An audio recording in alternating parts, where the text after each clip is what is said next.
कि अपने YouTube channel total accountancy पर एक बार फिर स्वागत है। और आज हम लोग डिस्कस करने वाले हैं बीकॉम, एमकॉम, ठीक है, बीएससी, एमएससी, एमकॉम, ठीक है, प्राइवेट और रेगुलर, इनकी जो है डेट शीट आ चुकी है और आप लोग देख सकते हैं।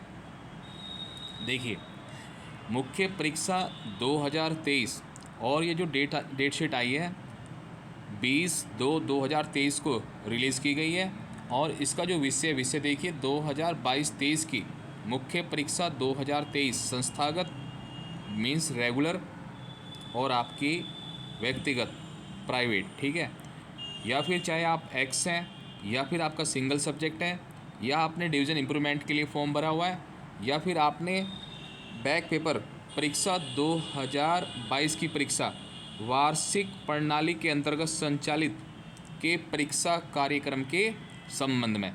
तो ये आपकी डेट शीट है और ये आपका नोटिस था। आगे चल के देखते हैं। देखिए इस नोटिस में और क्या लिखा हुआ है। महोदय, ठीक है, आपको अवगत कराना है कि मुख्य परीक्षा 2023 जिसमें रेगुलर, प्राइवेट, ठीक है, एक्स और डिवीजन इम्प्रूवमेंट सिंगल सब्जेक्ट और बैक पेपर परीक्षा 2022 की परीक्षाएं, ठीक है, 15/3/2023 से प्रारंभ हो रही हैं। इसका मीनिंग यह है कि आपका जो एग्ज़ाम है वो 15/3/2023 से स्टार्ट हो रहे हैं और इस डेट शीट में आप लोग अपनी जो डेट है एग्ज़ाम की वो देख सकते हैं। और उसके बाद अगर को आपको डिटेल चाहिए तो आप जो है इसकी जो वेबसाइट है, ठीक है, इन्होंने अपनी वेबसाइट बताई है कि आप हमारी वेबसाइट ccsuniversity.ac.in पर भी जाकर देख सकते हैं, ठीक है। तो ये थी इस संबंध में जानकारी। अब हम लोग देखते हैं। देखिए यहाँ पे क्या बताया गया है। परीक्षा कार्यक्रम के जो पारंपरिक विस्तृत उत्तरीय प्रश्न उसकी अवधि 3 घंटे रहेगी और जो बहुविकल्पीय हैं MCQ उनका जो टाइम पीरियड है वो 2 घंटे रहेगा, ठीक है।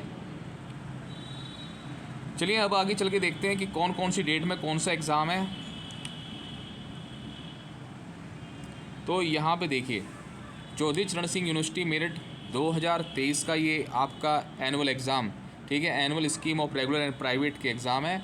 और यहाँ पर आपकी डेट है, क्लास हैं, सब्जेक्ट हैं। यहाँ पे 3 शिफ्ट चलेंगी, ठीक है, 7 से 10 चलेगी, 11 से 2 चलेगी और थर्ड जो शिफ्ट है वो 3 से 6 चलेगी। उसके बाद यहाँ पे आप लोग अपने जो है अपने सब्जेक्ट के अकॉर्डिंग सबसे पहला पेपर 15 मार्च वेडनेसडे को होगा, ठीक है। एमकॉम, आप यहाँ पे एमकॉम का जो सब्जेक्ट है प्राइवेट वालों के पेपर है, ये रेगुलर वालों की नहीं है। एमकॉम है ना, जैसे एमकॉम प्राइवेट वालों के लिए है। और जैसे कुछ कोर्स है जैसे बीकॉम, बीए जिनमें कॉमन सब्जेक्ट होते हैं उनका आप लोग देख सकते हैं रेगुलर वालों के लिए है, ठीक है। तो आप लोग रेगुलर हैं या प्राइवेट तो आप अपना जो है कोर्स मिला लीजिएगा। उसके बाद दूसरा पेपर है 16 तारीख में, ठीक है, मैं आपको डेट दिखाता चलूँगा। तीसरा पेपर है 17 में, ठीक है। उसके बाद आपका है 18 में और उसके बाद है 20 में। और भैया 20 के बाद है आपका पेपर, यहाँ पे देखिएगा 20 के बाद है 21 में, ठीक है, बीए क्वालिफाइंग 003 बीएससी क्वालिफाइंग, ठीक है। तो सबसे पहले बीए, बीकॉम, बीएससी को क्वालिफाइंग करा रहे हैं लोग, ठीक है। क्वालिफाइंग होंगे थर्ड शिफ्ट में, ठीक है, बीकॉम, बीए, बीएससी। तो आप लोग कर लीजिए अपनी तैयारी और लेके आइए दमदार नंबर, ठीक है। तो ये आप लोग अपना कोड मिला लीजिएगा। उसके बाद 21 के बाद अगर हम लोग चलते हैं 22, ठीक है, 22 में बीए, बीकॉम, एमए वगैरह सभी का है। उसके बाद 23 में अगर हम लोग 23 की बात करें, ठीक है, 23 मार्च थर्सडे में, तो बीकॉम का सेकेंडरी का कंपनी लॉ का होगा, ठीक है। और बीकॉम का अगर फर्स्ट ईयर में है तो आपका कम्युनिकेशन का होगा और कॉरपोरेट लॉ का होगा। जो बच्चे पुराने रुके हुए हैं ये उनके लिए है। उसके बाद है कॉरपोरेट अकाउंटिंग थर्ड शिफ्ट में, बीकॉम थर्ड ईयर का पेपर थर्ड शिफ्ट में रखा है इन्होंने और ये है अपना कॉरपोरेट अकाउंटिंग। तो बढ़िया से तैयारी करिएगा, सभी लोग अच्छे से तैयारी करिए ताकि सभी लोग बिल्कुल क्लियर तरीके से पास हों। उसके बाद ये 24 का है। उसके बाद है ये आपका दोबारा से 25 का, ठीक है। तो 25 मार्च में बिजनेस स्टैटिस्टिक्स, कॉस्ट अकाउंटिंग और ऑडिट ठीक है। बीकॉम का जो सेकंड पेपर है, ये थर्ड पेपर बैठता है वैसे, ठीक है, क्वालिफाइंग को मिला के, तो ये आपका 25 में है। उसके बाद चलते हैं 26 में, 27 में। देखिए 26 तो नहीं है, 27 है, 26 का संडे है। चलिए जी आगे चलिए। उसके बाद यहाँ पर देखो, अगर किसी बच्चे की बैक आ रखी है, जिसने बैक का फॉर्म फिल किया हुआ है, ठीक है, बीकॉम के अंदर, तो आप लोग यहाँ पे देख सकते हैं बीकॉम, बीएससी और बीए सभी का दिया हुआ है, ठीक है। 0008 तीनों दिया हुआ है। या फिर आप फाउंडेशन में सेकेंडरी में फेल हैं या बैक हैं, तो आप यहाँ पे अपना एग्ज़ाम दीजिएगा। उसके बाद चलते हैं आगे 28 तारीख, ठीक है। 28 में फिर से बीकॉम के पेपर रखे हुए हैं। जो बच्चे जो लास्ट ईयर के पुराने बच्चे हैं, उनके पास मनी एंड फाइनेंशियल सिस्टम हुआ करता था, लेकिन अब उसकी जगह जो है प्रिंसिपल ऑफ मार्केटिंग चल रहा है, ठीक है। तो आप लोग अपने कोड से मिला लीजिएगा। आपने एग्ज़ाम फॉर्म फिल किया हुआ है, एग्ज़ाम फॉर्म जो आपने फिल किया हुआ है उसके अंदर सब्जेक्ट के कोड हैं, तो आप अपनी डेट शीट को अपने कोड के अकॉर्डिंग मिला लीजिएगा। 28 के बाद चलते हैं 29 में, ठीक है। चलिए 29, उसके बाद 30 में फिर से पेपर है बीकॉम वालों का। ये है अपना कंपनी लॉ, ठीक है।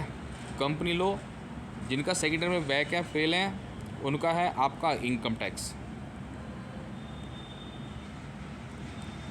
उसके बाद है फर्स्ट, ठीक है, 1 अप्रैल। यहाँ पे आप देख लीजिएगा, जिन बच्चों की बैक आ रखी है बीकॉम, बीए, बीएससी में, बहुत बच्चे ऐसे हैं जिनकी बैक आ रखी है, ठीक है। या तो आपकी 0-10 में हो, चाहे आपकी 0-9 में हो, ठीक है। उसके बाद आगे चलते हैं 3 में, ठीक है। 3 और 5, देखिए 5 में फिर से पेपर है।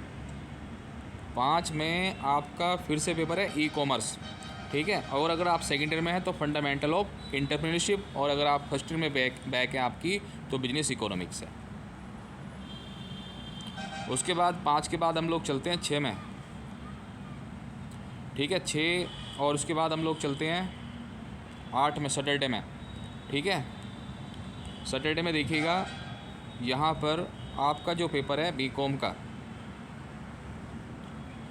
का पेपर फर्स्ट ईयर का भी है, पब्लिक फाइनेंस सेकेंड ईयर और मैनेजमेंट अकाउंटिंग थर्ड शिफ्ट में, ठीक है। चलिए 8 अप्रैल होगी।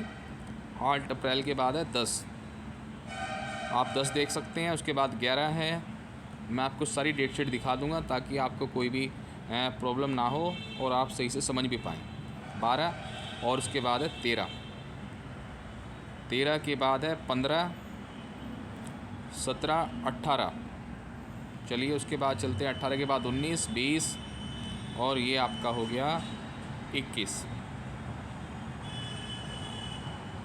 21 के बाद है, देखिए यहाँ पे 21 के बाद डायरेक्ट आ रहे हैं 24 में, 24। और उसके बाद है आपका 25,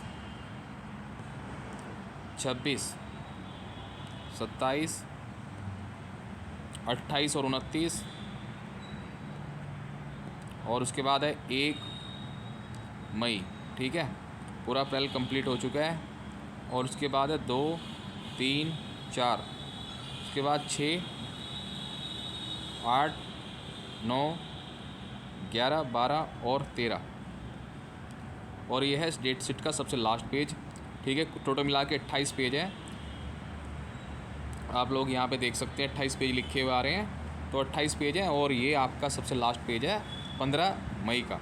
तो 15 मार्च से एग्ज़ाम स्टार्ट है, ठीक है। मार्च चलेंगे, अप्रैल चलेंगे और मई, 2 महीने में एग्ज़ाम आपके फिनिश होंगे, ठीक है, सारे मिला करके। आप अपने कोड के अकॉर्डिंग अपना सब्जेक्ट देखिएगा, डेट देखिएगा और टाइम पे आप एग्ज़ाम देने जाइएगा, ठीक है। देखिए थोड़ा सा डाउट हो सकता है बच्चों को कि यहाँ पे जो थर्ड शिफ्ट है, यहाँ पे टाइम 3 से 6 है, लेकिन उन्होंने साफ साफ बताया नोटिस के अंदर कि अगर MCQ है, वो चाहे किसी भी शिफ्ट में हो, भले ही यहाँ पे कोई भी टाइमिंग है, उसका कोई लेन देना नहीं है। अगर MCQ बेस है तो आपका 2 ही घंटे का होगा, और अगर आपका डेस्क्रिप्टिव है, लिखने वाला है, तो 3 घंटे का होगा। इसके बावजूद भी अगर आपको कोई डाउट है, कोई भी, ठीक है, किसी तरह का भी, तो आप मुझे कमेंट करके पूछ सकते हैं, ठीक है। लेकिन चैनल को सब्सक्राइब जरूर कीजिएगा और लाइक करना मत भूलिएगा, ठीक है। Thanks for watching.